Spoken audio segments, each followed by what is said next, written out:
VW Touareg aus dem Jahre 2004. Damals mit dem stärksten Diesel überhaupt. 10 Zylinder, 5 Liter Hubraum, 313 PS. Der einzige Diesel, der das toppt, ist aus der eigenen Firma mit 350 PS. Den machen wir jetzt mal auf.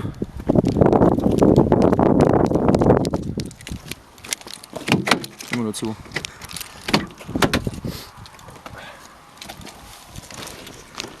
Motor an.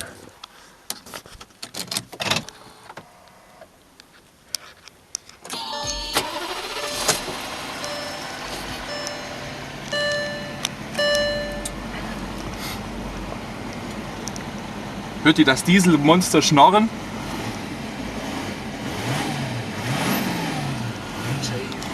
Muss man die nur anschauen, erst nur Innenraum.